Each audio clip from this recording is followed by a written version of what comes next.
I'm lost.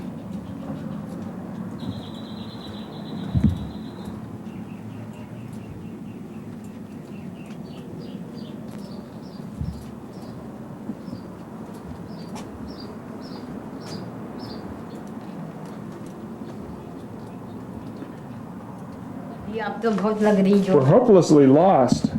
We are lost. Where are we? How can we get out of here? Here. We go through here. What is in here? No, there's nothing in here.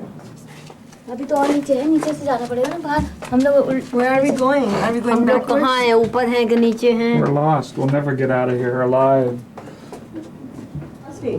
Some men see things as they are and say why. Why? I dream things that never were and say why not. Just right here. So it's a room just for one अंदर tree. सब कच्चा रहने दिया है ना, बाहर का वो ऐसे पक्का बना के रख दिया. ये एकदम ये जो ना सिर्फ रूम के लिए बनाया है ये ट्री, you know, कि जैसे जिस ऊपर से जो आती है ना क्या बोलते हैं sun and air. He did not have to go down to the river. He only had to come from his kitchen to this pond and his fish. The ice box. And this is the stove.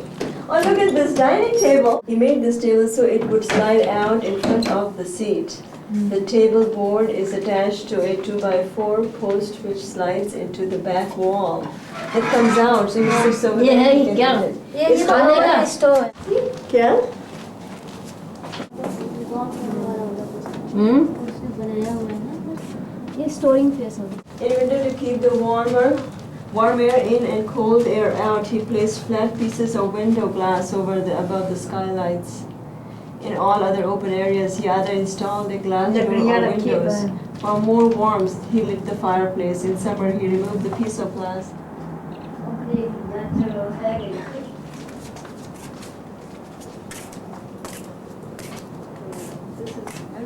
Line is by varying the size and shape of skylights, he created a rarity of temperatures throughout his gardens.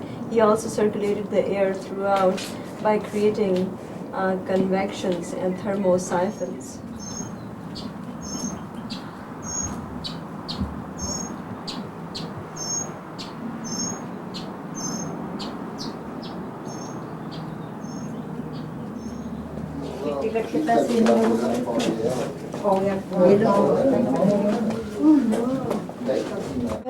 Oh, I thought you were a different group because you're Indian. Yeah. आप भारत से हैं? आप कैसे हैं? She's saying. I just know a little bit of Hindi. So. She's saying, I'm really glad to hear you speak in Hindi. And Sanskrit. See, we were in a very long legal dispute amongst relatives. Oh, the family one. Right, that's essentially what to do with the property. Yeah. And ultimately, we finally resolved it. We divided up the property between its commercial and historical portions. Oh, good. And then each family took over the ownership and management of one portion of it. So one family owns the commercial part, and they'll be able to develop it or sell it or whatever they want. And our family We'll preserve this. will own and manage this, right? So. This is one of the great places in the world. This is what he used then, right? Yeah, primarily it was picks and shovels. But he had a scraper too? Right, and in a larger area like this, you could dump dirt from smaller tunnels into the large auto tunnel, and then bring down a mule and have the mule drag it with the scraper and the dirt, drag it upstairs. This is the main entrance, and this was literally the front entrance of his home. His living quarters right across the room here, and so he could hear if somebody was coming down the stairs. And let's say it was someone he didn't want to see. What he could do is he could come over here, look through the opening, and if it wasn't somebody he didn't want to talk to right now, he could pretend he wasn't here and just go back and work, and then the people would eventually leave. Or if it was somebody he needed to see, he'd go right down to the door and open the door up for him and things like that. But he could see their shoes, right, mostly? Or Right, you can see his shoes, and you can stick your head out and actually see the person. If you Anar. Pomegranates. He loved pomegranates. We have lost them. He grew all of his. Because it was his home.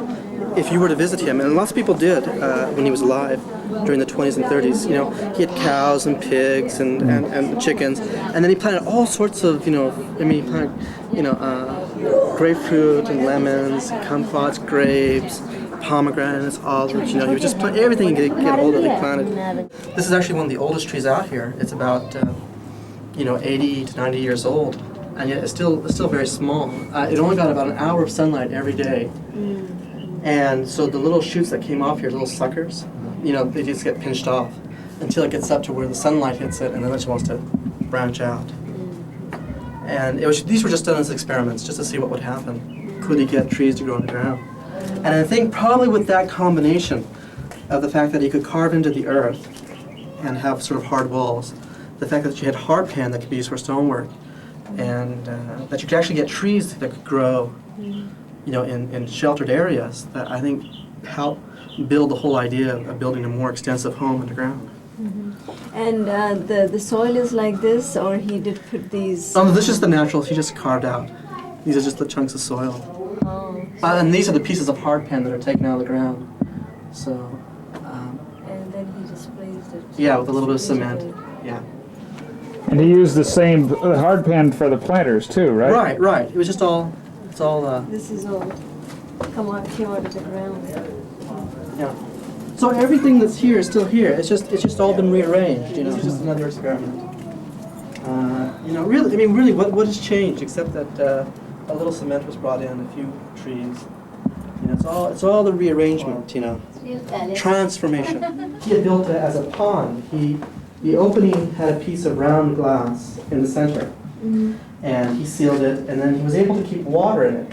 And now my father says that he didn't have fish here, but what he had were frogs and plants, and they would grow up along the edges and things like that. And then also below it is where he kept all of his wine. You know, you can imagine that it would probably leak and be really damp, and water would evaporate. And then it was down here where he kept wine and things like that. Maybe he had a lot of vegetables he wanted to keep cool, or fruits. So a cooling set. And it's also one of the coolest parts. You know, you can notice we're about 24 Yeah. feet underground. And so even when it's very hot, even when it gets very hot, it still stays cool up here. Yeah. You're underground here, and you're about 12 feet, and sometimes deeper. And well, right now it's a little bit windy, but even when it's not too windy, there's a cool ocean of air here, reservoir of air, and that keeps getting pushed around during the day. And so even if it's not too windy upstairs, you still feel these little breezes coming through the property. And I think what it is like that the air is just sort of circulating around. The way it is planned and the way it is designed. I don't know if he really planned it so much, but because he built all the different openings into the room, it just doesn't go into a room and stop. You know, it goes into one room and out the other. And so these little so you curves. feel the breeze. Yeah. Oh wow. That's what it is. Yeah. So. But it's windy today, so I mean there's That's what's so lovely about this, is that there's so much light and air in an underground yeah, place. it's not. He didn't invent all this. You know, he was born in a land in Sicily. There's a large collection of Greek and Roman ruins. Yeah. And my father, you know, what he was doing, he was pulling out of his imagination and memory what he remembered in Sicily and rebuilding it here, and creating some place where he would be much more for his own, you know. Exactly, because same thing to escape heat in India too. They really built the way they built their houses. They would be very airy and cool. Where are you from From Agra. Agra. And Agra is in the Agra and center. Mathura. Yeah, Mathura, it's okay, a right very outside historical place. Right. Agra is very historical Right. because there are a lot of old Taj Mahal. architecture. Right. Yes, Yeah. Taj Mahal, Agra. Yeah. Which I think is like the most beautiful building in the world.